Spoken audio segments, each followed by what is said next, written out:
welcome to another exciting adventure on the energy that surrounds us. I'm your host, Michael, and apologies to everyone for starting late. We were reminiscing about Indy 500 and Yeah.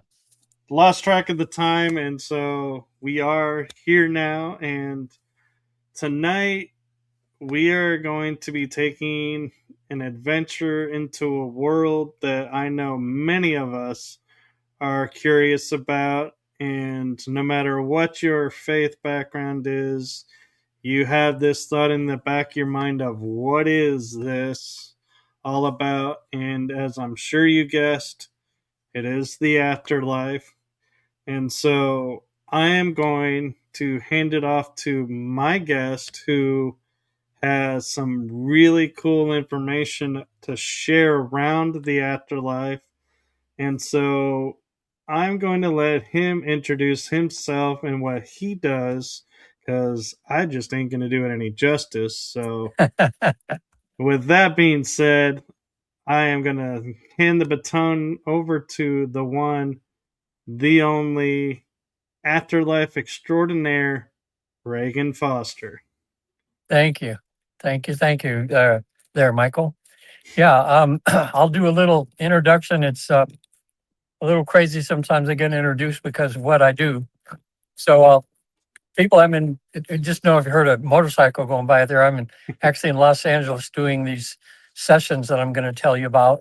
I live up in the San Francisco area, but I do sessions all over California for people. But most of my actually is what I'm going to be talking about. Most of my sessions are for people online, all over the world. So my name is Regan Forston, and I'm past board member of the Michael Newton Institute. We call it the Newton Institute. And Michael Newton, who founded the Institute back in the 90s, as a hypnotherapist, he had a client that was, he was helping to stop smoking or lose weight. I don't know why I always forget things, but it was a standard thing that hypnotherapists do. And it was time for the session to be over. And Michael says to the client, okay, I'm going to count from 1 up to 5 and bring you out of hypnosis. And the client said, no, I'm not coming out of hypnosis. and Michael was like, what? What's going on here? And he said, well, I'm going to wake you up. And he said, why don't you want to come out of hypnosis? And the client said, because I want to go home. I want to talk to my friends. And Michael says, well, I'll wake you up. You go home and you talk to your friends. And the guy said, no, I want to know my friends. All of a sudden, his client is having a conversation in trance with people from the other side. His, parents had passed away and things like this. And Michael, who was between an agnostic and atheist at the time, couldn't believe what was happening because here's this guy. Is he crazy or what? And we said, no, I'm talking to, so-and-so on the other side. And I'd like to visit my friends back home. So Michael, being the inquisitive person and the right person for this to happen to, started experimenting with his clients. And what happened was over his career, he's assisted 7,000 people going to the afterlife and back. And in these 7,000 people that went to afterlife and back, when he would find his client in heaven and they're talking about their angels or guides, there's a counsel here answering questions and everything, Michael kept pushing the boundaries and kept saying, well, hey, you're over there, ask them about this. And, what do we do for fun over there? Does everybody reincarnate or not? Is reincarnation real? All this kind of stuff. So he published his book called Journey of Souls. There's 1 million copies out there now, Michael, 1 million copies of Journey of Souls. And he wrote a second book called Destiny of Souls. Anybody listen, matter of fact, before I forget, anybody, Michael, that's listening to your podcast tonight, what I've decided to do is just give away free ebook versions of 2 books my latest 2 books. One is called 3 Hours, 33 Minutes in Heaven. It's about my experience in the afterlife when I went, and I've been 3 times now. So it's like, this is so easy to do. It's amazing. But the second book is called Reincarnation is Real. And it's about all of the research being done right now around the world in reincarnation. It's just completely overwhelming, Michael. It's just, we've at the Newton Institute now, to finish this part about Michael, as he was getting older, he decided that, I should teach people this process that I've discovered, because I can't let it die with me when it's time for me to go. So he began training us other therapists now. Now we have about 260.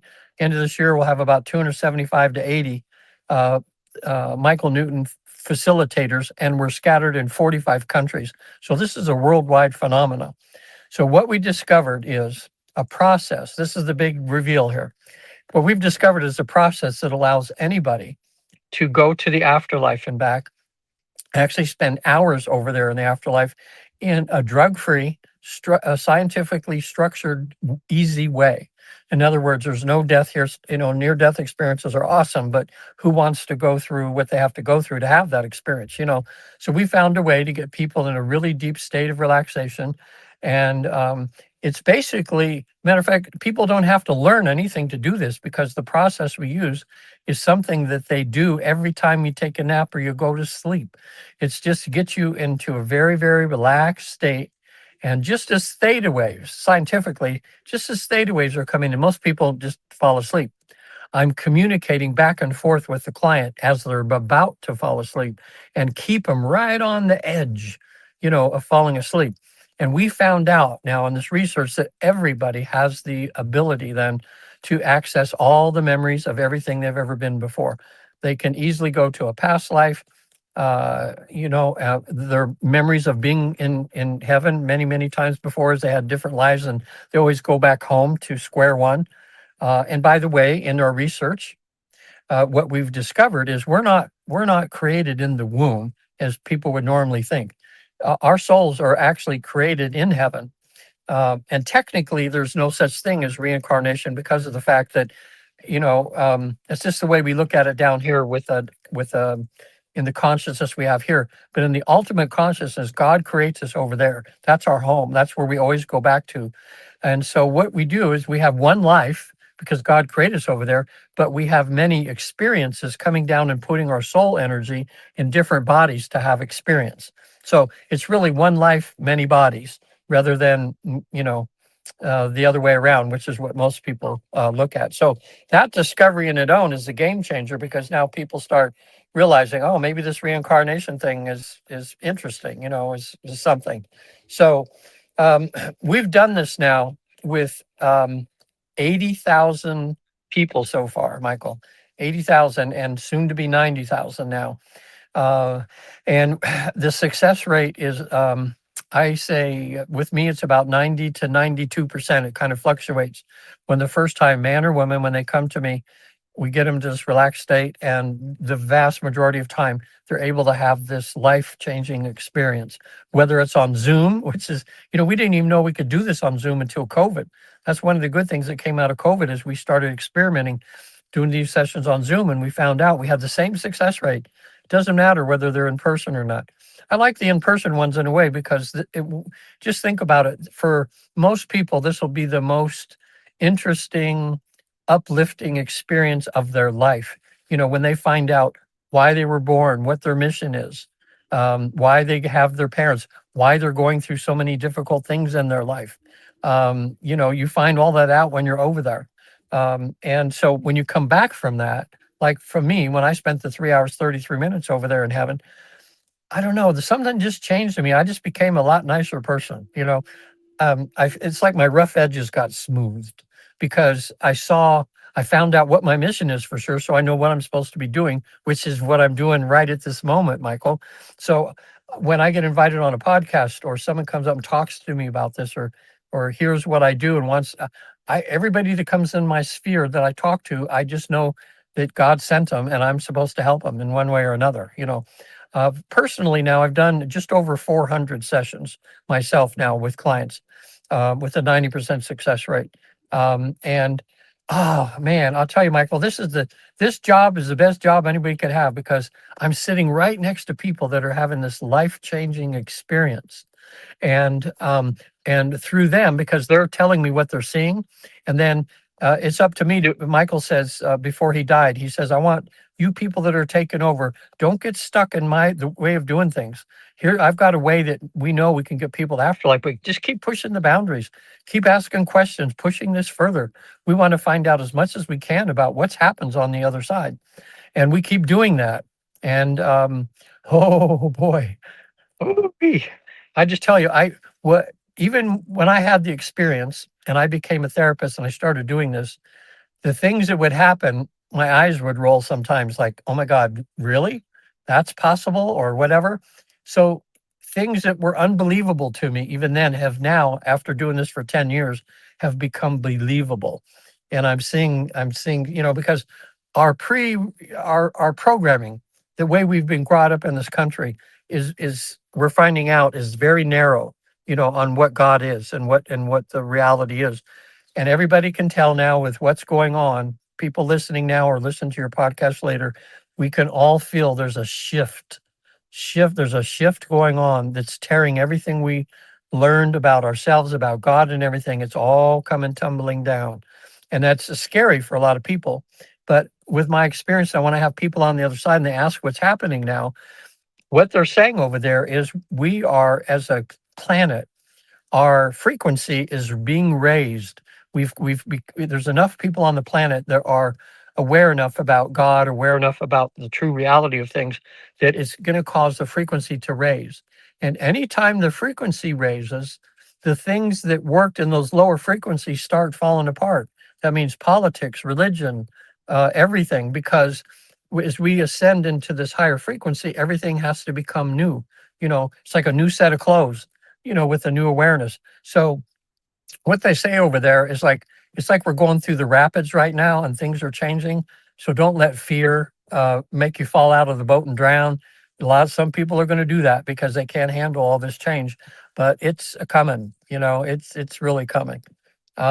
So anyway, that's how it all started and what I'm on the show to do today. And every time I do a podcast, it's so great, Michael, that you're doing these things, because inevitably, after doing even one podcast, I'll have enough people to call me, and I'm busy for months, because I can only help so many people. But sometimes if they don't want to do an online session or come to where I'm at, or if I can't come to where they're at, then I'll refer them to another Newton therapist that might be in their area, or their country. I did a session last night with a gentleman from Denmark. It was 1 o'clock in the morning, my time, and 9 o'clock, no, okay, well, 10 o'clock his time, 10 a.m. in Denmark. And oh, man. All right. I don't know if you want to start off this now because, okay, I don't want to lose anybody here, but I have to tell you now, I'm not making this stuff up. And this has been happening more and more and more. When I have people go to the other side, they're finding out that they have lived many other lifetimes, not just here, but in other planets, other dimensions. I mean, we think that the Earth is the only place where there's sentient life, but it's teeming in the universe. And over the last 10 years, I've had so many people that, well, let me back up a little bit and about this process, okay? When someone comes to me for a session, we found that the easiest way to get to the afterlife is to use a memory that they have of a previous lifetime when they passed away and who was there to meet them. And then, and they have that memory of going back to the afterlife before. So what we do, they get to a particular state of relaxation. Um, I'll count from 1 down to 10, and I'll say when you get down 1 to 10, you'll find yourself going through this tunnel to the other side, to another time in another place. They go through this tunnel that they see in their mind, and then they find themselves in a past life. Now, we don't spend a lot of time there, like a past life regression, because we just want to get them to their death scene, have them leave their body, and then we go to the afterlife. But sometimes you can't help but spend time in that past life because they have such fascinating past lives. Most people are going to find out that most of their past lives were, we call them digging potatoes lives. In other words, they were the pauper or you know, they were the fodder that gets sent into the battle, like it's going on in Ukraine right now. Um, but occasionally, you'll get someone that has something that's maybe from recent history, and my clients have been able to go back and find themselves in history, which is kind of interesting and awesome. That way, people when they call in, if you get people calling in a bit, if they have questions about past lives and stuff, we'll do that too. But here's what happens in a session. You go very, very deep into relaxation. You go through this tunnel. You come out the other side. You find yourself in another body at another time and place. And and Michael, this thing about no time and space, I'm finally getting to understand it somewhat because we're so used to everything being linear here. But when I have people on the other side and they go back to these memories, um, I can take them back to when they were a childhood, when it can go back and forth on the timeline anytime we want. Even now, I'm starting to have people go into the future and see themselves in the future because everything is now over there. It's time. It's like we have time and space here, a beginning, a middle, and end. But over there, it's already all over there, and you just go to that point. I mean, it's amazing when people find themselves in the future and how their life has changed once they've done what they learn they have to do over there to make their lives better. And then I'll ask the council over there. Again, I'm getting ahead of myself. I'll talk about the council in a minute. But anyway, let me see here because there's so much to this. And we can have an hour and a half. I could talk for like 10 hours on this. There's so much to learn. And it's so amazing and exciting. Now, I'll talk about my experience a little bit too, so people get an idea of what I experienced myself. Um, and a bit too that'll help people to understand so that I'm not just making this stuff up. Okay. So um, anyway, once somebody sees themselves pass away, I have them go to their funeral, and they're usually above their funeral, and that's always very interesting for people. I'll say, "Well, who's there at your funeral?" And they'll tell me, "Oh, my brother, or my sister, or my wife, or whatever's there." They'll see where they're buried, and then I'll say, "Now, do you need to stay here for a little while to comfort people that are grieving?" Because we find out that souls, I would say more times than not, they hang around for a little bit because people are grieving so bad and they're trying to put their energy in some way, shape, or form, whether they implant themselves in someone's dream or they show up as a holograph when someone wakes up and they can somehow use their soul energy to form a holograph so people see them. We've all probably heard stories of that. Michael, maybe I don't know if you've been to funerals, you hear always somebody inevitably says, "I can feel that he's here. I can feel that she's here right now." They Right. are. They are. So anybody that's having that experience, if you've been to the funeral and you had someone you loved that died and you kind of felt their presence, that was them there because that's what souls do. They hang around for us. So anyway, I'm quiet for a little while. They do that. After a few minutes, they'll say, "Okay, I'm done. I'm ready to go back home." So I'll say, "Now you have this memory now. I want you to just rise above that scene. And when I count to three now, you're going to be at the time when someone was there to meet you. So 1, 2, 3, I'll say, who's there? All of a sudden they go, oh my God, there's an angel here. There's a guide here or somebody. All these sessions that I've done, all but two have had a guide or somebody that's there to meet them.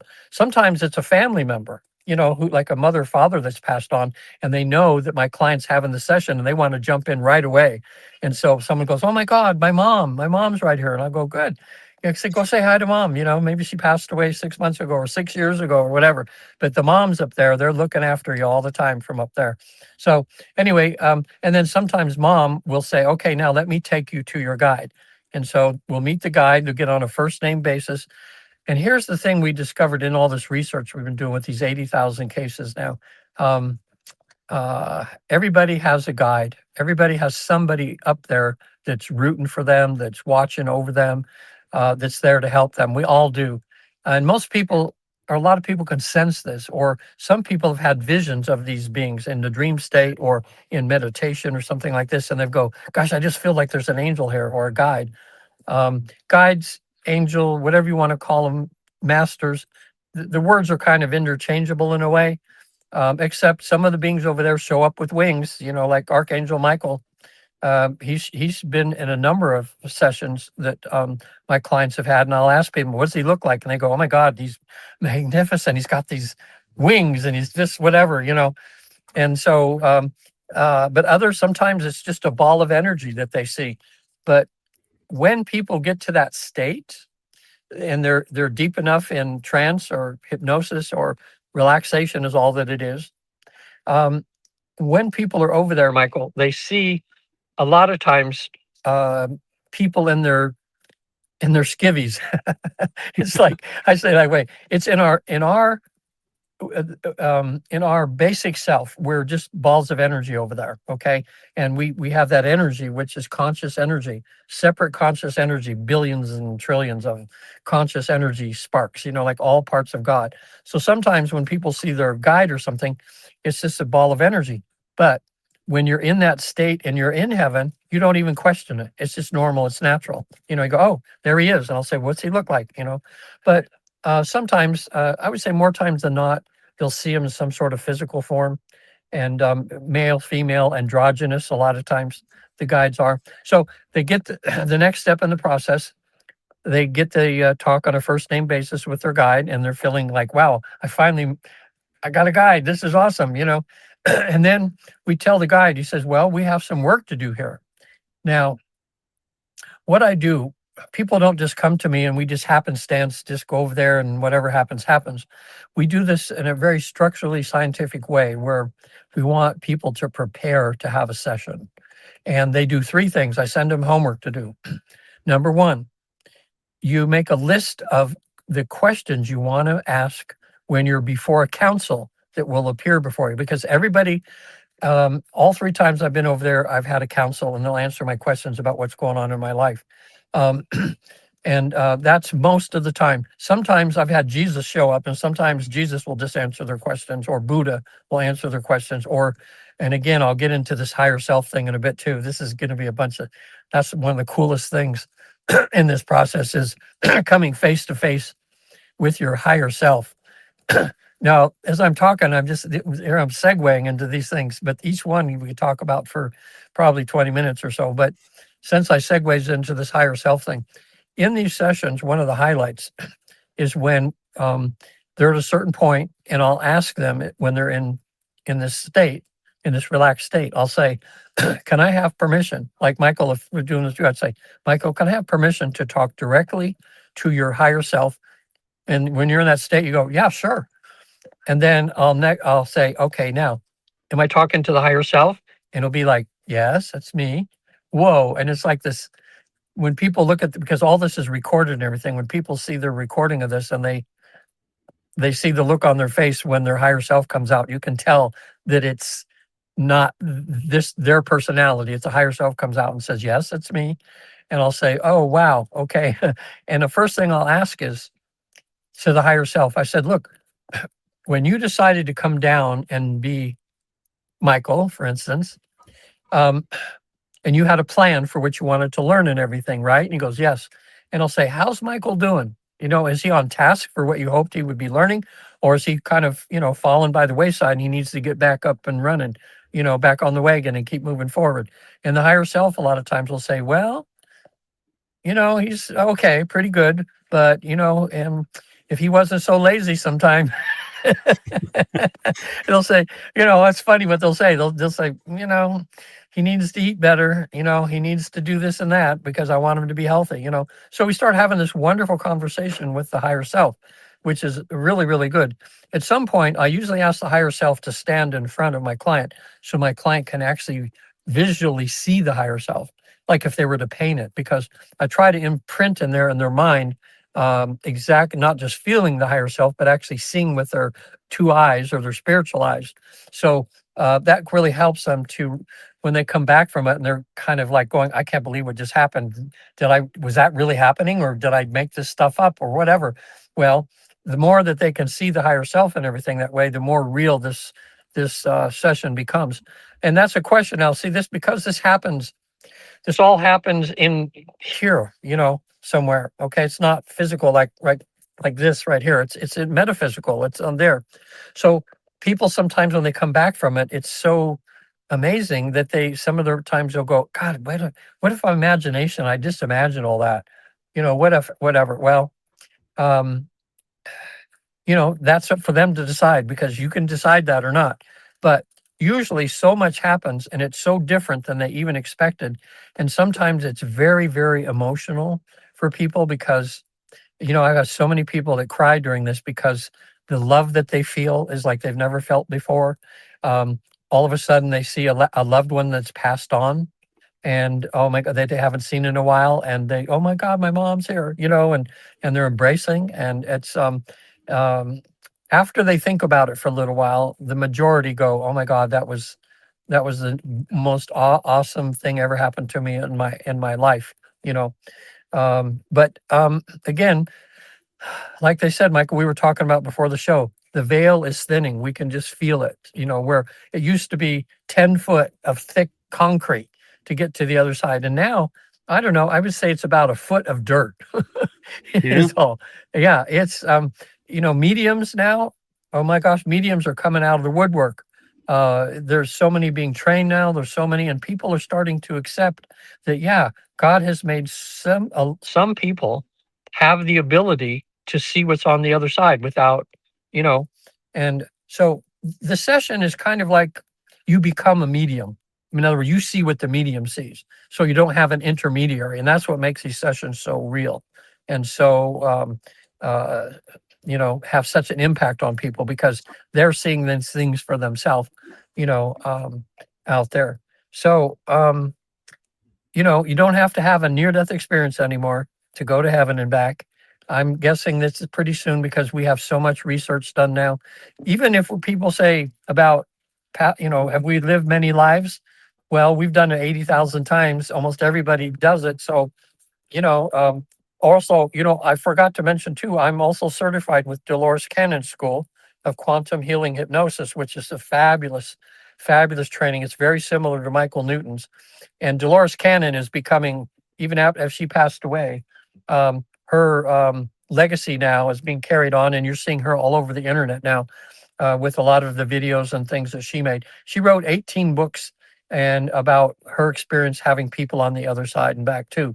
So Dolores Cannon School of QH is called QHHT. So you can look that up or look up the Michael Newton Institute .org, and you'll see that there's a lot of information about all this on there too. So anyway, let's talk for a minute more about the higher self. The thing that shocked me that I love the most in these sessions is finding out that when you decide to be you, you don't put all of yourself in the human body. You keep the rest of yourself back home. So anybody that's on this planet right now has a higher self that's always there. If they've reincarnated again, doesn't matter. There's always a higher self that's there. I had a young man come to me that has this great new invention, and he Tesla. He's been looking up to Tesla for, for since he was a kid, and now he's inventing this kind of a magical thing. So he's before the council, and I said, "Can my client talk to Tesla for a minute?" And they said, "Sure." So Tesla shows up, and he has this 10-minute conversation with Tesla about his invention. Now, Tesla told him, said, "Well, you know, it's a little bit ahead of its time." He says, "You might not be able to monetize it." But he said to him, "You still have to invent it because this is progress." Because Tesla said, "You don't realize how many things I invented that haven't even come out yet." I mean, I invented many, many things that were so ahead of its time that they got pushed away or pushed back, but someday will probably come out. So it kind of burst my client's balloon a little bit, but yet it was, hey, he's getting it right from Tesla, and Tesla was, checking out what he invented, which was interesting. Now, I have people from all faiths. I've had Muslim, Christian, New Age people. You know, um, I haven't had a Southern Baptist yet, but I hope to.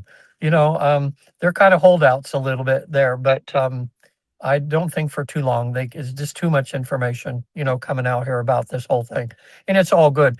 When people ask on the other side what the one true religion is, Michael, you know what they say? They say the one you choose. They said if you choose one, you must have a reason that you need to hear what they have to say. you know. But they'll say that the one true religion is love and kindness wherever you find it.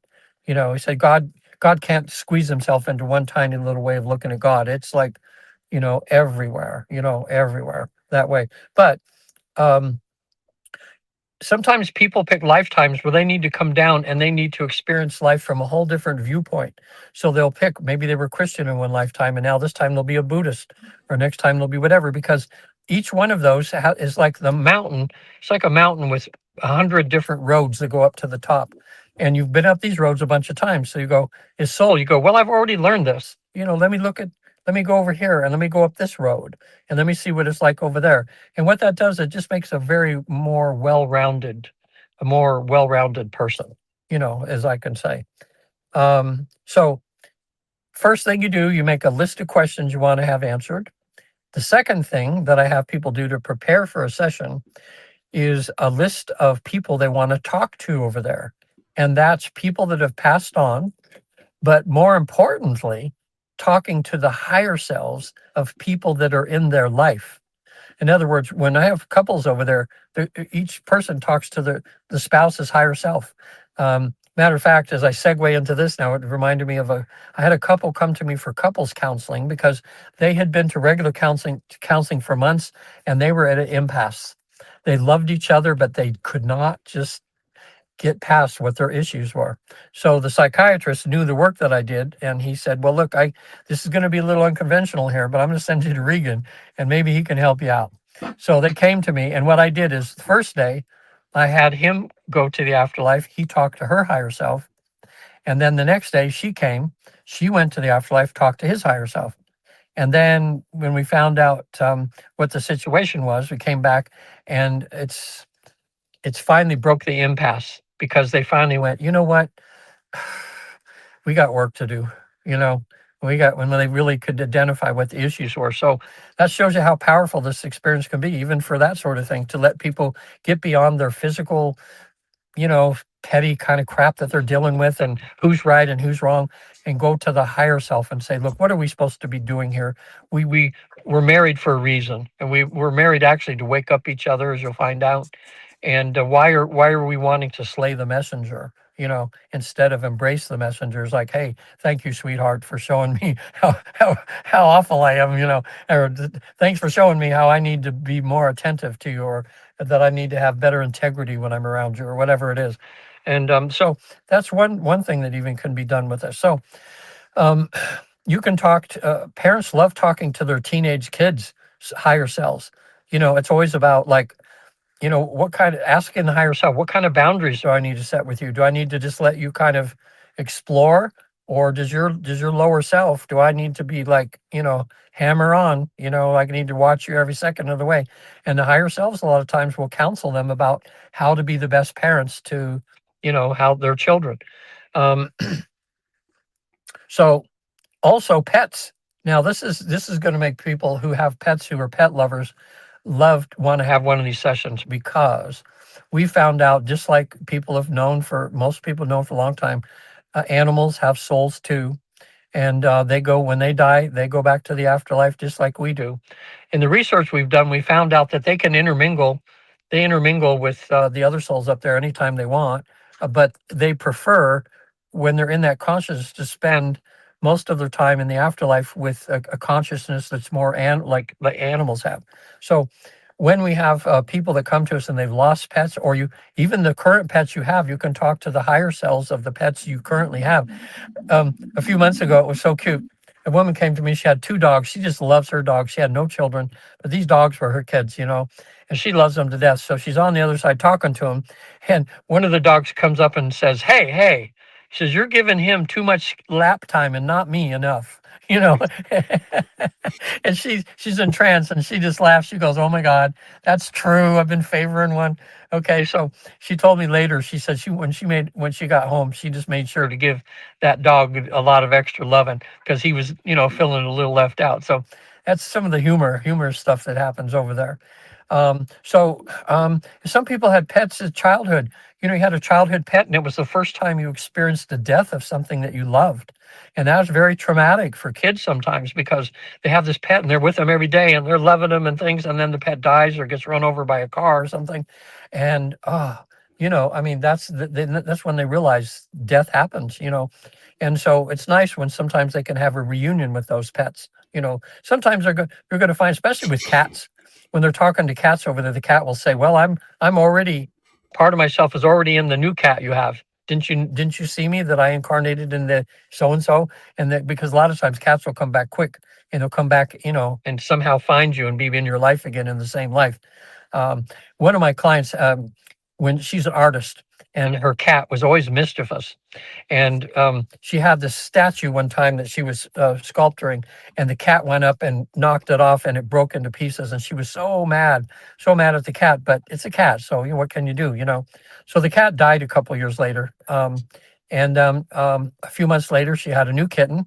And one day, she's looking at the cat, and she's going, "You remind me a lot of."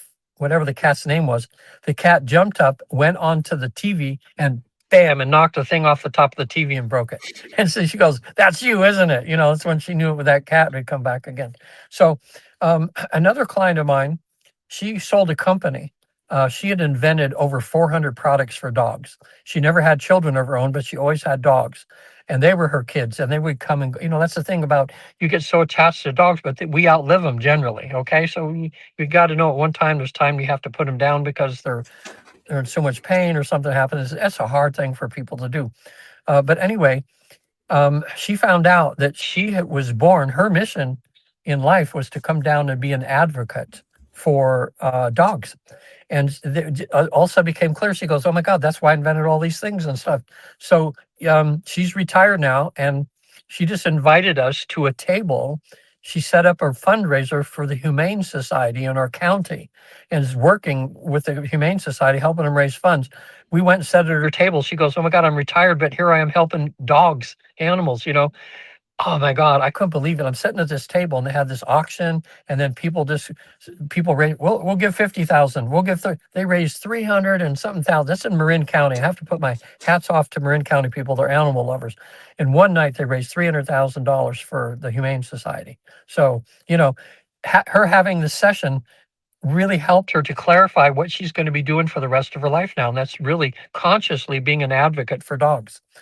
So anyway, that's about the pets on there, because that's a lot of people wonder, well, what about my pets? Do they go to heaven? You go, yep, animals go to heaven too, that way. Third thing, also too, because you can talk to the higher selves of people.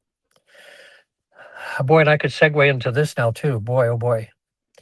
I would say at least half of my clients that come to me are over 50. Oh, maybe 60, 70% are over 50. And it's kind of ironic in a way that, like me, I'm 77 now. I was 66 when I had my session. And then I found out what my purpose for living was when I was 66. And I thought, well, isn't this kind of like, it's like the credits are running and now I find out what I'm supposed to be doing. And no, it's like I was a retired therapist until I had an interest in this. I went and got the training, and now I'm back like full time, and loving it and realizing, okay, I'm an old guy, but I'm doing my mission, what I'm supposed to be doing. And that's what feels so wonderful about having this job. I'll probably be doing it till whatever time it's time for me to go. So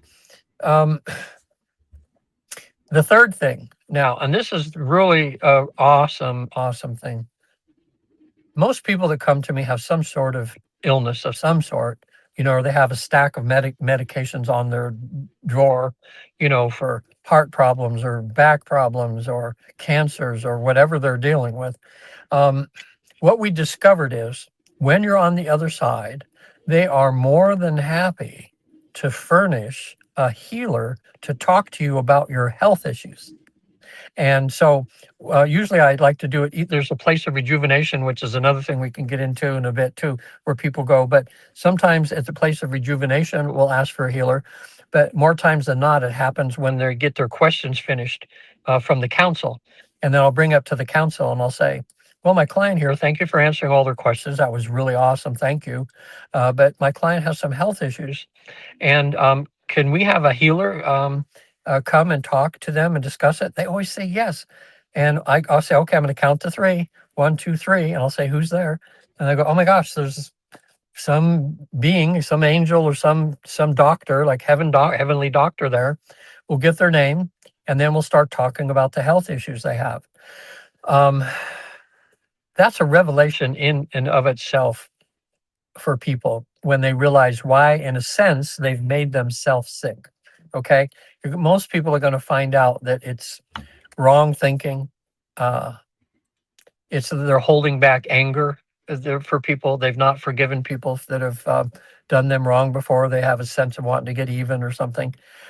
And the big one is, Michael, they'll say you're lacking it. You don't have enough self love. That's the big one. And that happens. It's so, sometimes we're the last one to forgive ourselves when other people have forgiven us. And sometimes we loathe ourselves, or we go, oh my God, I should have never done that horrible thing.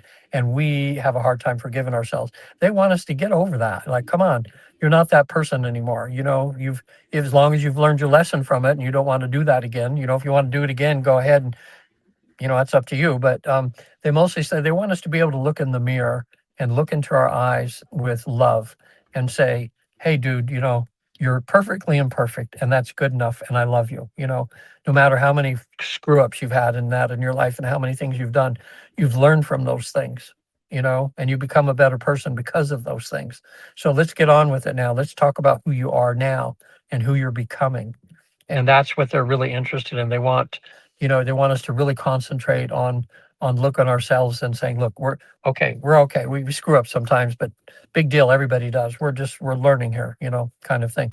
So I phew, I've just been amazed. I've had a couple of times in the last couple of years, two times, where my clients have had a healing. Like we'll always ask for healing. We'll say, has my client learned their lesson from this thing they were going through, that what was supposed to teach them? And if they say yes, I'll say, well, why do they have to have this anymore? Can't we just heal it? And they'll say, okay.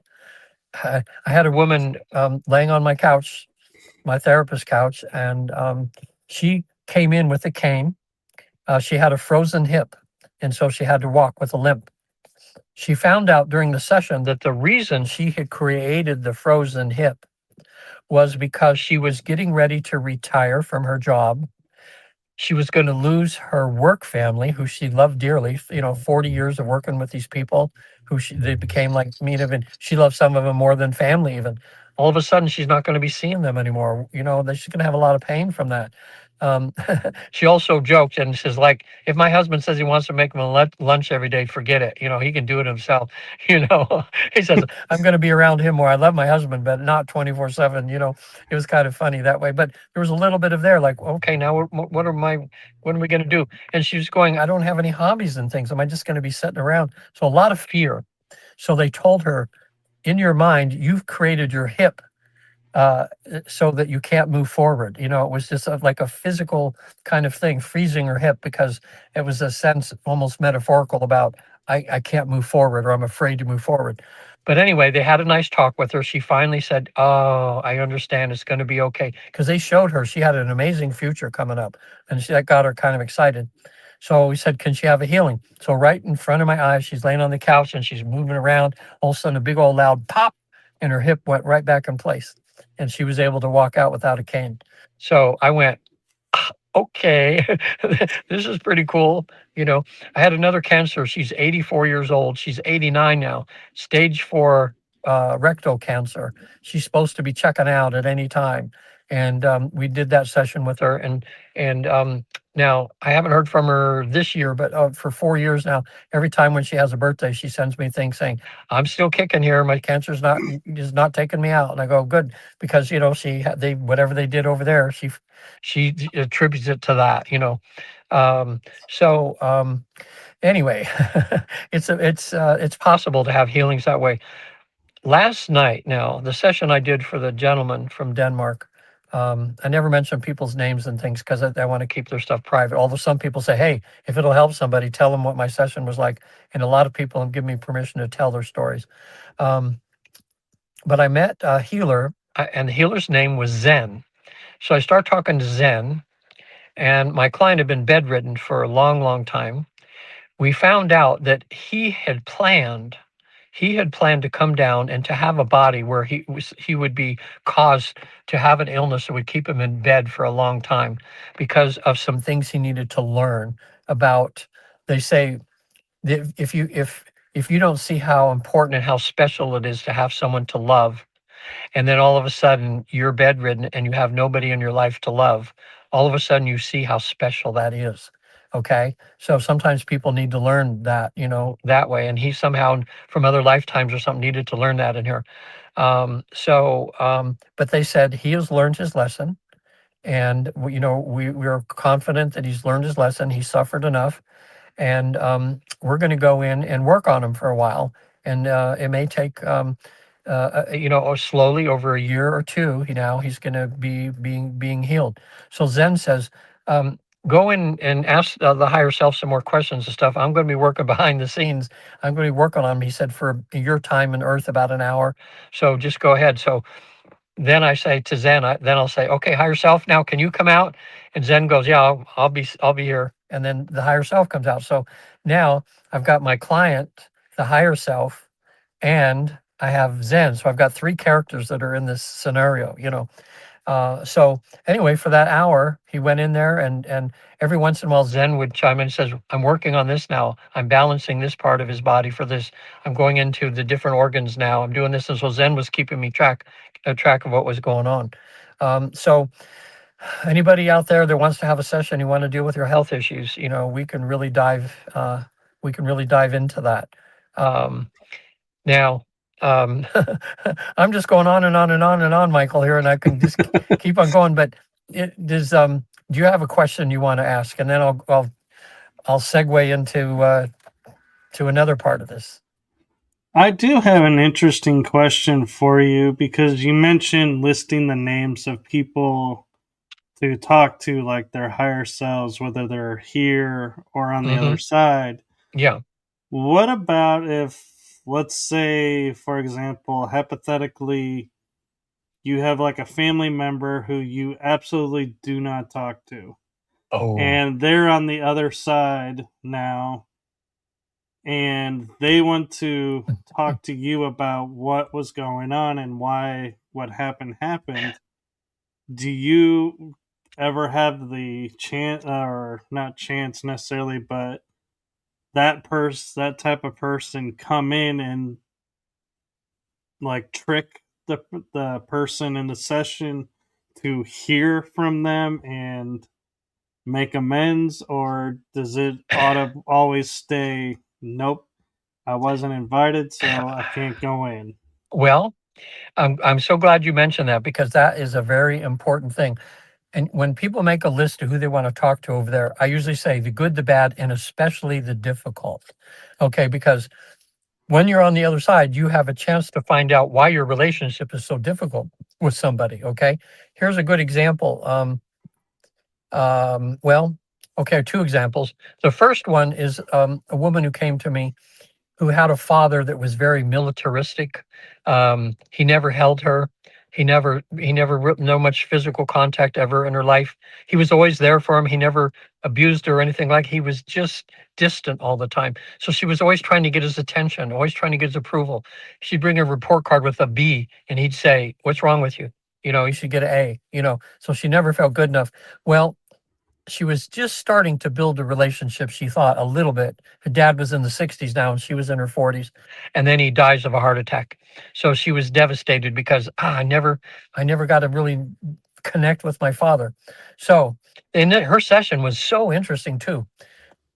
She goes into trance. We get her to that really relaxed state, goes through the past life, meets her guide, and then all of a sudden she finds herself in a level of heaven. And it was like the way she was describing to me, it reminded me of like people waiting for a train or a subway or something where, you have the platform, and everybody there was wearing brown robes.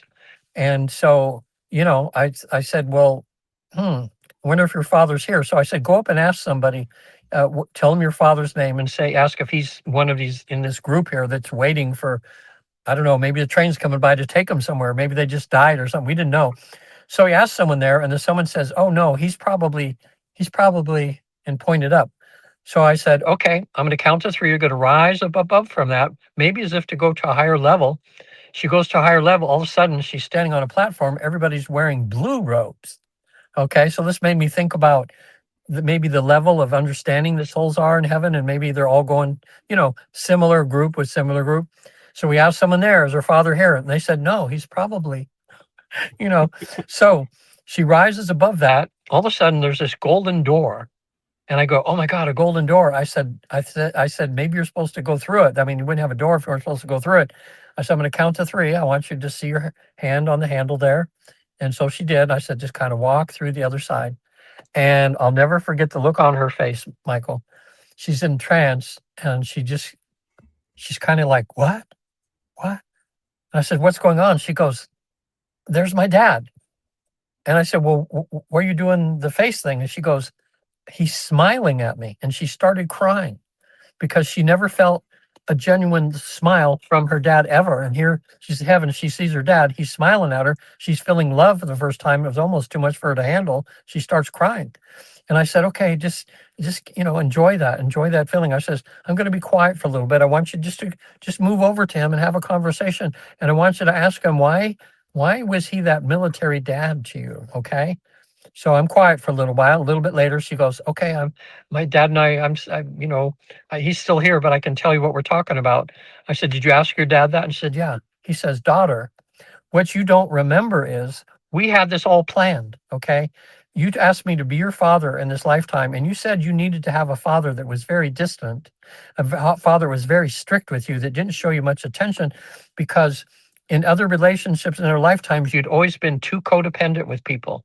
You never could set boundaries. You were what you consider to be a weak when you incarnated as a woman. You were weak, and you wanted to be strong and to be able to stand on your own 2 feet. And she's going, God, that's the person I've become. And I said, yeah, because you planned this with your dad. He was going to do it. So he hugged her. They got to talk for a while. I'll tell you, after that session, she goes, oh my God, I finally have my dad now, because she realized that she'd signed up for this, and that too. So that happens. Now, I have people sometimes that have been very severely abused by people, women, rape, incest, oh my gosh, violence, that sort of thing. And so I ask them, when people around me, they just tell me everything because they know there's no judgment here. We all know that everything's been really tough. And I'll say, thank you for sharing that with me because we can do something about that. Well, because I'll tell them, you still have some negative energy in your body, don't you? That's from the new go, yeah, even if it happened 30, 40 years ago, it still bothers them when they think about it. So I say, let's see if we can get some healing about that. So I had this one client, and this will help segue into the place that people go there. Usually what I do when they pass away from the past life, they meet their guide. I'll ask the guide, I'll say, look, we know there's a place here to be rejuvenated, a place for healing. Can my client go there first before they go to the council or the soul group? And they always say, sure. So when I count to three, immediately they're there. The client will describe to me, it's usually some beautiful setting. I can just see it through their, what they're seeing for their mind. It's just a place like a heavenly spa of some sort. And there's usually a healer there or someone to walk people through the process of rejuvenating. So gosh, I have so many clients, and I'm seeing 5 or 6 or 7 of them right now. So this might be a hodgepodge, but it'll give you the point so you know what happens here. One of my clients, she was molested by her uncle when she was 5 years old, and she was this little innocent little girl, and it shifted something in her, and she's in her 60s now, but she never was the same after that happened, and and so we what I did is I asked the angel. I said, I'm going to ask if something's possible because I know there's no time and space over there. I said, can her 5-year-old self show up for healing from that thing that the uncle did? And the angel said, sure. So immediately she's in trance right there. And I said, you see your 5-year-old self? She goes, yes, she's here. And so she went over to her. I said, now you're the older you. This is the younger you right here. And you're the older, wiser one now. So you're going to be like a mom to your younger self. I said, I want you to take her into this rejuvenation place with her. And I want you to talk to her and tell her everything eventually is going to be okay. Your uncle was just, he was off, doing his own thing and did this horrible thing to you, but we have to forgive him and we have to move on from it. And you're going to be okay, So I was quiet for a while. She takes her 5-year-old self into the place of healing. And after a while, I said, knock, knock, in a way. I said, what's going on now? She says, oh, I'm feeding, I have a cup and I'm giving this healing water to my younger self. And I'm holding her and I'm telling her everything's going to be okay.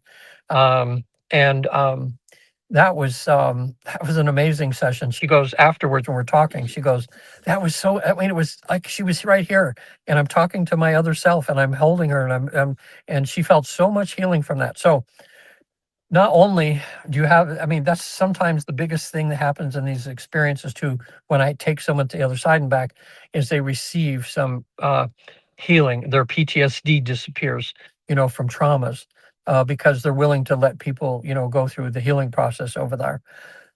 Had another client, she was abused 5 different times in her lifetime since childhood, 2 times in the army. She was in the army. She had two army guys over there that abused her. Even went to trial, and one of them got one of the guys kicked out of the army. So I said, can her 5 selves show up? And all of a sudden, she's there, and there's her as a child, as a teenager. When all these things happen, she's with all of her other selves there. I know for some people now, I'm just telling you, but this stuff's real because it happens over and over and over and over again now that we're doing this work. So don't let me, don't go, oh my, don't, even if you're rolling your eyes now, which I'm sure I would have rolled my eyes a few years ago, but not now because this happens too much. And I see so much healing that comes from this, all the possibilities that there are from visiting the afterlife for a few hours. So she had an amazing time. Also, 3, we asked, can any of the higher selves of the people that abused her show up? And uh, there was 3 that she mainly mentioned. The other 2 she didn't, care about, but 2 of them showed up. And both of them knelt down before her and asked for forgiveness. And they said, man, I am so sorry for what my lower self, because the guys were still alive in this life, but the higher selves just apologized. And they said, we are just, so sorry and whatever. My client was so big and so much of a loving person. She takes these 2 guys that are there by the hand and she goes, you two need healing. She took them in to be healed, even though they were her abusers. Can you imagine how beautiful that was, Michael? That was, I mean, I started crying. I mean, she's doing this. I mean, someone that's Yep. so loving to forgive her abusers and take them to be healed. The third one now, we're waiting for him to show up, and the angel there said he's not ready yet. He's still living and he's in such a bad way we can't even get his higher self to show up. He says you're going to just have to learn to deal with that. And she says okay. So you never know, it's not always perfect over there, but in a way that was perfect because that was the truth to things that happened over there. Right. This place of rejuvenation, a lot of times there's waterfalls, water used, there's like pools, healing pools. Maybe that's why we love jacuzzi so much, and we love to just, it's this place where we can feel our bodies just relaxing and that. And I get all kinds of descriptions. Some people don't want to leave that place. One person said, it feels like I'm laying in this pool and my body is a billion little tiny BBs. And it feels like they're cleansing every tiny BB in my body, and they said it just feels so good. Um, and sometimes they stand under a waterfall. And once they stand there, and I says, well, does it feel wet like a waterfall? And he goes, well, it says, well, tiny bit, but it's mostly colored like a waterfall of all these colored energies, like a waterfall of energy going through the body that's cleaning and cleansing and, and healing them, that sort of thing. Um, so I have, in these 400 I've done, I've got just, I could talk for hours about all the types of healing that's done there, but I'm getting better and better now. I mean, when I did my first 100, I was pretty good. I always had about an 80, 85% success rate. Now it's up to about 90, 92. Oh, and by the way, now there's always some people that the first try, they don't have success for a lots of different reasons. And I tell them not to worry. I said, look, just hang in there because what I do is I'll schedule a second session for them. And I don't know if any of the therapists does this, but I want them to have the experience. So what I do is I cut the fee in half. It's normally 500 and the sessions last 5 to 6 hours on an average. Okay. So these are long sessions. Okay. It's an all day kind of thing. Second time they come, most of those become successful because something happens between a first and second session. I think maybe it's a lot that their mind doesn't get in the way because it knows what's going to happen. They know the procedure, so their mind can just more relax and allow themselves to go into a deep sleep or a deep relaxation. That way. So now some people want to start and just put their tiptoe in a bit. and they'll say, well, can we just start with doing a past life regression? I'll say, sure, we can do that. If that's successful, then we'll plan and do the whole, where you get the whole meal deal, where you get to go over there and back. And I have fun with those because then we spend a lot of time in the past life. I had one recently that was very interesting. Actually, she was a client that came to me. Oh, and by the way, two people out there, when we're talking about traumas and things, I have been a trauma specialist for over, well, about, oh yeah, over 20 years now. It's 2008. No, excuse me, 18 years. I can't get my math right now, 18 years. And I've been specializing. Most of my clients are women that have PTSD from rape, incest, or violence. And so many, oh, I mean, what a wake up call it was for me to start doing this work and seeing how prevalent it is in society. And so many women have been hurt by this. Well, I do regular hypnotherapy also, besides these, going to the afterlife and back. So if you have a family member or somebody that needs help with PTSD from trauma, um, on my website, on the visittheafterlife.com, now there's a traditional therapy page, and you'll see 4 veterans there that have severe, I mean, they're like this when they're talking about their issues. They have severe PTSD. And watch what happens with 4 sessions of what we call EFT. It's called tapping or emotional freedom technique. Um, we could do another, sometime, this would really help your listeners too sometime. Um, Michael, if we did a whole thing on all these new energy techniques that are being found out now, where we can manipulate people's energy, and PTSD can just go away. They don't have to go to talking therapy anymore for years and years and years and years and years and years, which sometimes you do. Usually in 3 or 4 sessions, people have a semblance of normalcy. God's allowing us now to find these modalities to just, get people better, that way. And you watch the videos on there. There's also a new thing called havening touch, when you can learn it to do it yourself in 5 minutes. It's amazing. And they're having PTSD disappear sometimes in less than an hour just by doing it. It's just these different moves that you do it in. And what it does is it manipulates energy in your body so your body can heal itself. And I've seen miracle after miracle happen with that. So anyway, just wanted to segue in that because some people, they're not ready to go to the afterlife, but they have PTSD. And if you want someone who's been doing it for 18 years and helping hundreds of people, they can always get a hold of me. And even on Zoom, it can be in person or on Zoom, and they can get help. No need to have PTSD anymore for the rest of your life. EFT is one of the number one things they're using for veterans now. They're using for veterans. So let me turn the light on here because it's dark where you're at now, isn't it? It is. Yeah, it's just 8 o'clock And here and it's dusk. right, and I do have a interesting question, about, going to the afterlife and where I was going with it, and I'm glad we went where we did, but I was thinking, so I'll use my personal life as an example, is I have a grandmother who pretty much had nothing to do with me my entire life. I didn't even know when she died Mm. because it was like, and haven't shed a tear about it. But I'm curious if I go and do this session of going into the afterlife and say, I'm talking to family and everything.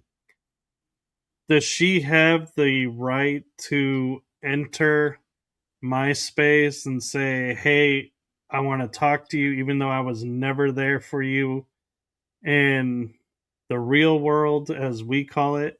Yeah, I Or, how does that work? Because personally, I wouldn't want to talk to her because I'm like, there's nothing to talk about. You were never around. yeah.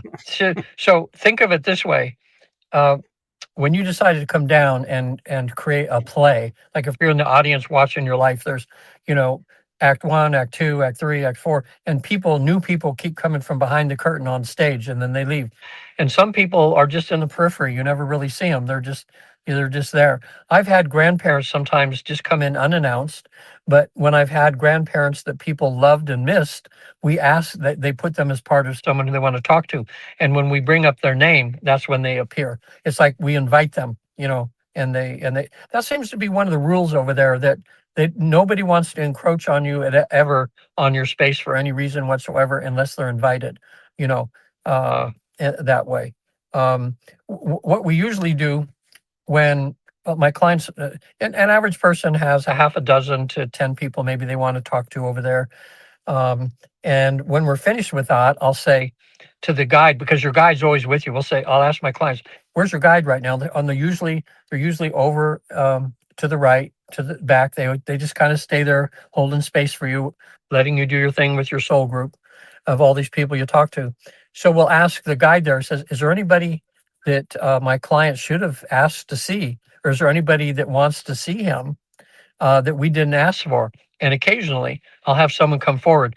The one I'm thinking of, all of a sudden my client, he jumps a little bit, goes, oh my God, my music teacher from when I was a kid. Oh my gosh, there's Mr. So-and-so. And he hadn't put him on the list, but then he remembered that teacher when he was a young kid was kind of like a dad to him and was very nurturing and mentoring. And the music teacher just said, well, I just wanted to tell you how nice it was seeing you as a kid and all that. And it was a very pleasant thing, but he didn't think to ask to see him, that Right. way. The same thing we do when you go before the council and you ask your questions. We'll say, did my client think of everything you should have asked, or can you give him some parting wisdom to take with them, which we leave the council? And they'll always have something, some sort of thing, or they'll say, well, maybe you could have asked about this or that. So we always want to, I don't know, I'm getting, the more sessions I do, the more thorough I'm getting. That's why my sessions are getting a little longer and longer. But I figure if you're in Disneyland, hey, let's go on all the rides instead of just a couple, and Right. let's see what we can get done. Um, And I have another question when dealing with the mhm. council, because you had said, you know, has my client, done what he needs to do or gone off course?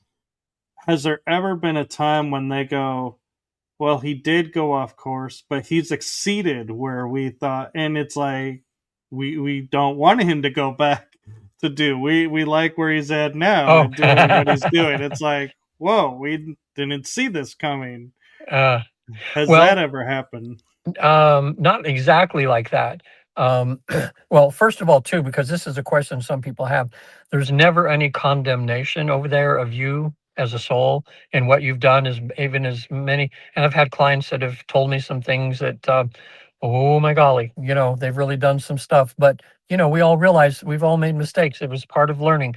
They've learned their lessons on that. But they never point the finger, or they'll never. And that's the thing that we've found out too. There's no, in all these 80,000 and the 400 I've done myself, there's not been an ounce of any type of dark matter, of any negativity, of the devil, of hell, of any of that. This all happens above all that. Okay. There may, in a certain level, down lower levels of frequencies, that kind of stuff may be, and I think that it serves its purpose because it's like a training ground for people where they're tested constantly. Some people call it the devil. And, uh, you know, um, in early Judaism, they didn't have a negative they didn't have a negative thing to say about what we call the devil. They called the entity the tester. In other words, that he worked with God, and it was his job to test you, to put things in front of you, to have you make decisions to see if you're going to do the right thing or the wrong thing. So it was just about like a good teacher at school, that doesn't let you get away with anything, that says if you're going to graduate, you need to know every single thing in this class. Otherwise, you're not to this level yet. And that's the way they looked at it. At some point, there's a book. I think Elaine Pagels wrote it, from Columbia University. She's the one that's a head of religion studies uh, and teachings over there. And she wrote a book. And it's all about the history of the devil and how it's shifted and changed over centuries and stuff like that. But I what I've been kind of told is that once you raise your frequency, your love quotient, to how you are as far as having integrity and love in your life. And once you raise your frequency, you don't get tested by that dark matter anymore, evil spirits or anything like that. That's you graduated, in a sense. I've never in my life, even growing up Catholic and having all that guilt stuff, um, I've not passed tests before, but it was me that didn't pass it. Wasn't because the devil made me do it, or something. It was just me being tested. Um, and that's, let me, this is a good way now. We have about, 15 or 18 minutes left. And there's so much more to this. And I do free phone consultations. So anybody that wants to call me and just talk about this, there's no I never talk anybody into having a session because that would be against spiritual law. I just give out the information. They'll know because people come to me and they'll go, Regan, you don't have to talk me into this. My higher self or somebody is pushing me to do this, and people will just know. Some people only need to hear about this to have a boost in their spirituality because just knowing that this is possible, knowing that they were born and they have a mission to accomplish, that there's a reason that they were born. A lot of people, they really know, they have a feeling because they're doing their passion and they know that that's what they came here to do. But just finding that out, and also having all these hundreds of thousands of people saying heaven is real, they don't need to know any more than that. They just go, yeah, heaven's real. I've got an angel. Great. And I'm down here to do this job. When I went the second time to the afterlife, one of the questions, I went before my council. I said, "What's up, you guys?" I said, Late C. He's been on my council all three times. He's a Chinese-looking gentleman, and he's got these loving eyes and he's so funny. Oh my God, he makes me laugh every time he looks at me because he's got so much joy coming from him. I asked Late C. I said, "Why are you allowing us to do this? I mean, this is like so awesome, allowing people to see what it's like over here." He said three things that they want people to get out of the session. The first thing is that their life has meaning and purpose, that they didn't come down here happenstance. They chose this life. They chose to come down here to learn certain things. And everybody needs to be on task for what they came down here to do, because you don't want to get back to the other side, as some souls do, and they go, "Oh, why did I got into drugs and sex too much and blah, and I didn't do what I came down here to do, and now I got to go down and try it again." So they want people to be on task right now, especially with the shift. If everybody's doing what they're supposed to be doing, like you're doing this podcast, which is wonderful. I mean, so many people that wouldn't even have heard about what I do and the other things that you do, they would have never known about that. So it goes into all of us, and you're doing a really good service as a coworker now by helping people wake up, to this higher levels of consciousness. So that's really good, Mike. And so they want you to know that your life has meaning and purpose. You have a mission that you're on, and when you're on the other side, you'll come out of it knowing what your mission is and what you're supposed to be doing. The second thing is they want you to know you're never alone, because the worst thing is when we're in our worst despair and we feel so alone. We feel like nobody understands us, nobody loves us, or whatever. Your guide or angel is always as close as your heartbeat to you there, loving you and knowing you're okay. And that's why sometimes only thing people need to do is acknowledge that they have a guide or an angel, and then you'll start hearing everything. Because again, the angels and stuff don't interfere with us. They might kind of whisper sometimes, but we don't hear because we're so closed off. But once you open your ears to what they're trying to tell you, it's like having a life coach with you all the time, and it's through your intuition. You'll just have an inner knowing that God is speaking to you through, his workers and stuff like this to help you do that. Okay. Third thing is, okay, your life has meaning and purpose. You're never alone. And the third thing is that for 100%, you know that there is an afterlife and that you're an immortal soul, that you never die. Okay. So they're hoping that those three things alone will get you to come down and do what you came down here to do. And that's to be on task. So that's the main purpose. They want everybody to be on task. So what if you live past lives or not? Okay. It's incidental, and knowing about how did God create this, and was there ever an Adam and Eve, and was Moses real? Did the Red Sea part? That's all incidental stuff. It's like you came down here to be in this class right now. You're taking life probably 101 if you've been here 100 times or something, and you're here to accomplish something. So put your attention on that. The other stuff is, you'll know that, when you go to the other side, you go, "Oh yeah, hey Moses, how you doing?" you know, kind of thing. That's it. So I'm going to tell you now about the biggest thing that happened to me that really changed my life when I was spent 3 hours, 33 minutes over there. And that was actually happening after I went to the council. And the council, I found out that I was on task, that I'd made some missteps, but I was now back on task again. There was a female guide over there. She's wearing a hoodie. I didn't know it was female until after Late C talked to me, she goes, "Shoot." And it was this beautiful female angel or guide. And she says to me, "Regan, I'm really proud of you and happy that you've done very good at balancing your male and female energy in this lifetime. And I remember for the council, I went, yay, because I know that had been, if people read my book, which I'll send people the free ebook. All they have to do is request it on my website if they've listened to your show, and you'll see that's part of there where part of my life's journey down here was to balance the female energy that I was born with the male energy so that it doesn't get neglected. Because we find out we're born both masculine and feminine, but one's more dominant. And sometimes because it's dominant, we think the other one doesn't matter, but it does matter, if we want to have a well balanced life. That's how I became a better listener and started to be okay crying in front of somebody, or, crying at a movie, where before it was like, I'm a man, I don't cry at movies, kind of thing. So anyway, I was coming back from all that, seeing my mom and dad and finding out my mission is, finding out I'm doing okay. And then I'm above the earth. And I know it's so cool because now I know what the astronauts see. Only I was further out than any astronaut, I believe. And because the earth was just a tiny little speck in the distance.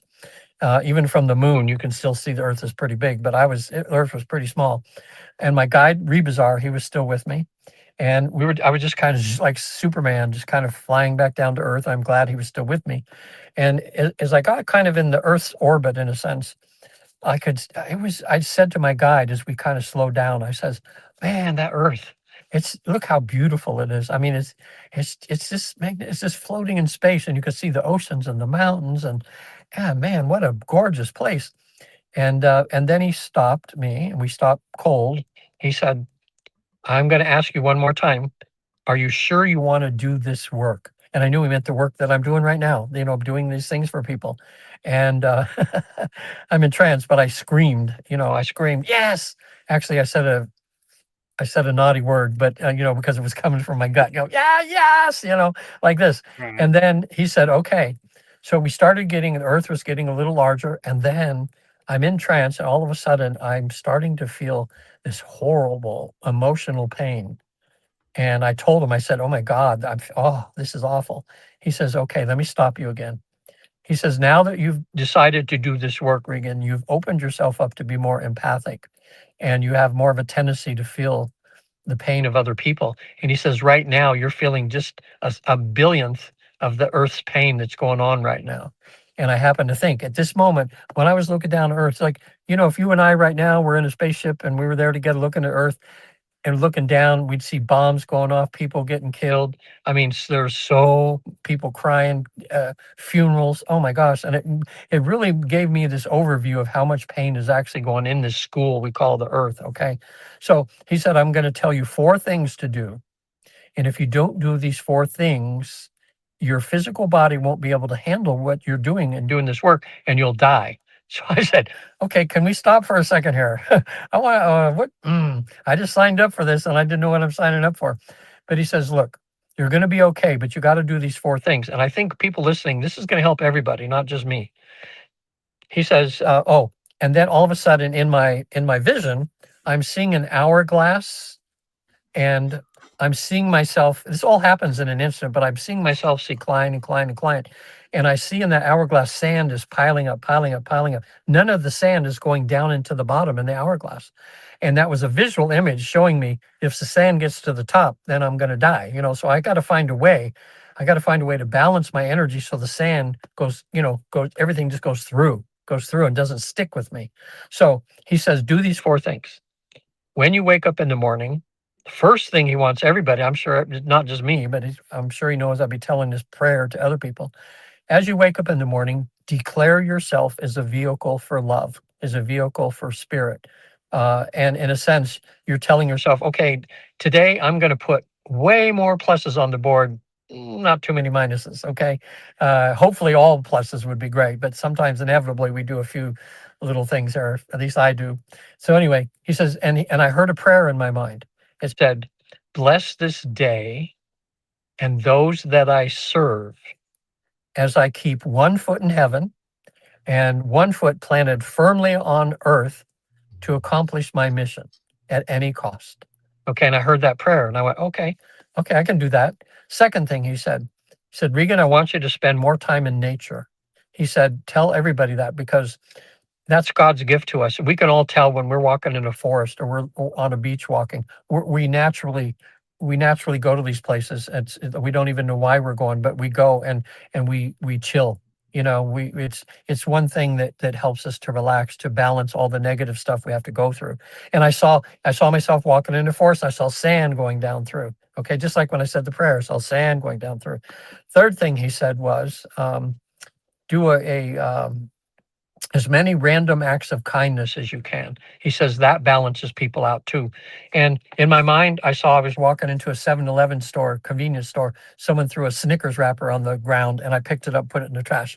And I saw sand going down. Okay. Just to show you, even the littlest thing sometimes can keep us flowing and keep that love coming through us in our body. And the fourth thing was, he said, do something that's common sense.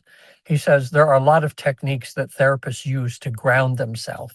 He says, so talk to a number of therapists and use some of the techniques to just ground yourself so that, when you're hearing so many of these horrible stories that people go through, you don't keep it to yourself. You just let it go through you, that way. So those are the four things. And so far, I'm like, say, 77 and I'm not on any pain meds or anything right now, although my legs hurting a little bit from golfing for 3 times this week. In between clients, I've been out golfing. It's my thing, and I'm loving it. So I'm trying to keep myself healthy too. Also, too, I want to mention one other thing too. Matter of fact, Michael, she would be even a good person to have on your show. She's at the forefront of new technology of healing, and she has taken an invention that was invented in Russia in the 90s that became so popular with healing people that all the Olympic athletes used it. The cosmonauts used it in space. She came over here from Russia to work with NASA for 10 years. Then the astronauts were on it. It's a device. I bought one for myself, and you put electrodes on your wrist, and in 2 minutes, it goes through your whole body, and it shows you a graph, a circle, and it'll show you any of your organs that are out of balance. And then what she has done, this genius of a doctor she is, she's added artificial intelligence to this thing. And so now for 30 minutes, AI knows the correct frequency of everything that's out of balance in your body and sends them all. And what it does is it opens all the passageways that have been blocked in your body, energy blocks, opens them all up so your body can naturally get in there and start working and healing itself. My friend Alden had cancer sticking out of his neck. His wife found out about this machine. He went she had to drive him 100 miles, 100 miles one way, 100 miles back. Did it 14 times. He goes in to shave one morning. There's no lump there anymore. So he runs to the oncologist. And long story short, they ended up doing a 3.5-hour surgery. Couldn't find one cancer cell. It's been 5 years now. He's been cancer free. Pneumonicore, just got his body that way. I tried it on our housekeeper, has scleroderma, because she has a hard time with her finger. Scleroderma is a disease there's no cure for. Your body slowly hardens like cement, and eventually some part of you hardens and you just die. There's no cure for it. So I did 3 sessions with her on it for free for her because she's our housekeeper. And now she's moving her fingers again, and she says her pain's gone in her stomach. So something's going on with this. But it's called Monicor, Monicor USA. But Dr. Luba, she's been doing a number of podcasts and things. Actually, I've been on Coast to Coast 3 times now, and she's been on twice. Because they just want someone. It's another thing that everything's changing now. We're changing on religion. We're changing on diet. We're changing on all these new things about health that we're learning about. This is an exciting. People are scared a bit, but this is, to me, I'm so glad to be alive right now because Michael, all of us, we're right now witnessing. We're like been waiting for so many thousands of years, they say, for this change to happen, and here we are as all this change has taken place. So from when you were a child until you're my age or something now, the changes are going to be with AI and everything coming in now. It's just who would have never thought of it even 10 years ago that so much changes would be happening, but it is. you know. So anyway, what I want to do before we're done here is just tell people now I do these sessions online. Like I say, still 90% success rate. I usually should clarify that with say within 1 or 2 sessions. With women, it's pretty much 90%. With men, it's like 80, 85% because we have a little less time being vulnerable and kind of allowing ourselves to relax. We're too wound up sometimes as guys. So like me, it took me a second time. At first time, I just couldn't relax enough. But the second time, I jittered a little bit. It was a little touchy, but luckily I had a really good therapist, Michael Newton trained therapist. I actually had two there. I had a newbie like me, and then I had the guy that had been doing it for 10 years. So when we ran into a few roadblocks the second time, he was able to get me through those, and then I had that life changing experience. And again, I'll send everybody the free. Actually, I'll send a book called "Reincarnation is Real" for free to them. It's the ebook version of it, and also the ebook version of 3 hours 33 minutes in heaven. Um, but also the best book to read if you want to know more about this and read case histories is Journey of Souls. There's a million copies out there. You can get them on used books sometimes for $5 or $6, but it's in like eight or 10 different languages. You can get it on Audible. Also Destiny of Souls, or the latest book that us therapists have written that just came out last year, because we're all over the world now as therapists doing this. It's called Finding Purpose. And you can find that online too, or go to newtoninstitute.org and you can order it from there. And that's the current book about all the latest stuff that's going on right now. So there's lots of things, lots of information. Also, there's 18 books Dolores Cannon wrote from QHHT. Oh my gosh. Um, if we do another show in the future, I want to talk about all this alien stuff. It's going to probably, as it's all kind of happening now, if I come back in 6 months or a year, we're going to be in the midst of it all. And I can tell you, I've had so many clients that have been on other planets, on spaceships, on other dimensions. Um, and my old paradigms are breaking up like crazy as I'm finding out all this stuff. But it's research, folks, and I'm just the person talking about what we're finding, and we are finding stuff. So I'm happy to help any of your podcast people listening, and I want to thank you, for having me on your show, Michael. And you're a joy. I can tell you've got a good sense of humor. You're a nice guy, a good guy to be fun to have a beer with, if Oh you're yeah, drinking beer. I'm and trying to, I have a lot of clients. I've gone to a lot of AA meetings. So, a lot of my clients have had me help them get off of or recover, to help them recover being alcoholics or lose weight. Actually, the house I'm staying in right now, one of my first clients back when, and she was, I think, 220 at the time, and she used to be a ballerina, but she had gotten to 220 and was feeling horrible. And I did a couple regular therapy sessions with her, and we slowly got her in a good diet. And anyway, she's maintained. I think she's 118 now for many years.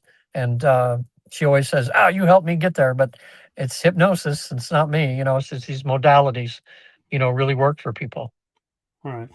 And I do have one last question for you because we talked about the council and we kind of talked around, but is the council your picking or is the council assigned and already there waiting for you? That's another really good question. Every council I've had so far in these 400 have been different. Okay. And they're always, it seems to be that the council, they know all about you. So the proper council shows up for you that knows exactly, like the life coaches that specialize in what your issues are, show up. I had one recently and had an alien gray on the council. That was very interesting. So I had my client, it was a woman. I said, ask him, why is there an alien gray on the council? That's kind of unusual. And they said to show her that, when that all beings, when they pass away, all beings come back to source. Doesn't matter if you're an alien gray or whatever, eventually you go back home, when you drop that suit and, you go back to this energy. So because she had a lot of questions about aliens and things, and they just happened to know that in advance, I guess, because, that answered one of her big questions when that happened there too. Um, yeah, I can talk to you about clients that find themselves as reptilians on other planets. I've had so many. I'll tell you, I'm living vicariously through them, but I have them take me to their planet and tell me all kinds of stuff about their planet. So in my mind now, I have to see all these different beings and all these different planets and things, um, and they're coming pretty quick here. It's like they say the grown-ups are coming. I um, love it. I did. I had I had a being from another planet that was actually channeling through one of my clients to me recently, and when we start talking politics, he through my client, he's channeling, and he just laughing his head off, and he said, "So childish." This thing we're going through. He says, "Just you guys are just kids. Like, wake up. Come on." You know. So anyway, but that would make another thing. Just talking about the what we've learned in these sessions about that we incarnate all over the universe. Some people only on Earth. We ask that question, and about 30% of the people, when I ask the question, "Have you ever incarnated another planet or dimension?" and they'll say yes, and they'll say, "Wow, when I count to three, I want you to take me to there and describe your planet or something." So we're getting lots of information about that too, and preparing everybody that change is a coming. And the Pope even said, "Well, if they come here, we're going to convert them to Christ." So you know, Yeah, good luck with that. yeah, I know. But one other thing too, because when I'm making jokes and I say Christ or something, I'm not. My Christians that come to me, I always have them speak directly with Jesus, and Jesus is real. Jesus is amazing. He's probably one of the highest evolved souls that there is, at least that we know about, and so much full of love that when people are in His presence, they have questions for Him. Sometimes they can't even ask the questions because the love is so much. They're just crying their eyes out right in front of me sometimes. Because they feel the love and they feel direct. And He always tells them, every single person that's been Christian so far, He says the same thing to them. He says, "Look, I'm as close as your heart is." Okay. He says, "If you think about me, I'm there with you." Okay. And it's just about love and kindness and joy. Buddha's the same way. Buddha, one time, he's in front of my client. And my client says, "Well, I'm Christian, but I was curious about Buddha." So Buddha shows up and he's this swirling ball of purple and blue. And she goes, "Oh my God, it's him." You know, but the way she's describing him, he didn't look like, the statues or anything like this. He's this thing. So Buddha then goes from his forehead to hers, sends a tube about an inch and a half, 2 inches of purple from his forehead right into her forehead. So she's laying on the table and she just keeps saying, "Whoa, whoa, my God, whoa, whoa." She could feel that. And when she came out of trance, we're talking later, she says, "Regan, I feel like my head is like 10 feet this way." He says, "I felt so much love." I says, "I almost couldn't handle it. It was exploding me with love from Buddha." So there's just nothing but love and kindness, and no darkness and stuff over there. Nothing to fear. Fear is what keeps you from evolving. We have to just trust that you're well taken care of, and do your praying or your meditating. And I'll leave them with this one final thing. People ask, "What's the best spiritual practice that I can have?" If all religions are okay, the one you choose is okay, but loving kindness is the main religion. When we ask about a spiritual practice, 100% of the time they say meditation. Okay, because when people meditate, they go from beta to alpha. They go from beta waves, the waves get like this, and they get close to what we're getting people to when they go to the afterlife. So it lessens the space between here and the afterlife. So their intuition is there.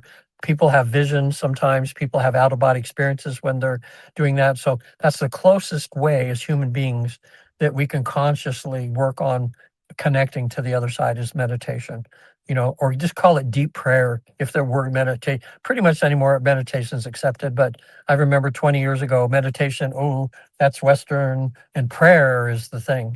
Same thing. Right. When you're deep in prayer, read the books of the saints and everything. They would go deep in prayer and they'd have out of body experiences like Saint Teresa of Avila, Saint John of the Cross, and they wrote about their out of body experiences when they would be able to be in Jesus's presence themselves, just like we're having people be in the presence of Jesus now too. So anyway, I just wanted to clarify that too, because I just, I grew up Catholic and I just got a bunch of Catholic jokes, but it was good for me growing up Catholic because I got to see, help me to see both sides of things. So Right. And I had the anyway, benefit of having a Catholic dad and a Lutheran mom, so you oh, know what that perfect. was like. Yeah, perfect mix. I've had a lot of people who was, Catholic and Jewish, are that way, but uh, yeah, it's all good. My brother is, oh my God, he's an amazing man, and he's helping bring people to Christ, and he does it in a good way.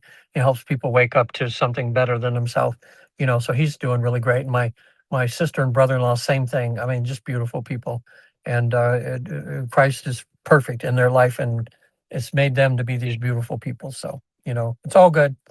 It's all good. It's Well, just know that the picture is bigger and bigger and bigger and bigger. right. Well, I definitely will have you on sooner than 6 months, and it'll probably be on another show that I have that's on usually on Wednesday nights. Yeah, It's okay. it's called Riding Through the Unknown, and that one I feel like will be the perfect audience for your Oh, ET and yeah, everything yeah, kind of talk, because that one that's where we more talk about that. And yeah. I want to say thank you for sharing this with us and Sure. doing this. And I actually have a message for you that I like to do at the end of my shows. And that is from my heart and the heart of my shows to you. Thank you for what you're doing for humanity. Thank you for dispelling the fear. Thank you for being you. It's seen, felt, and heard. So thank you. Thank you too, Michael. You're doing a good job, and just keep it up. Keep that smile. You got a great smile.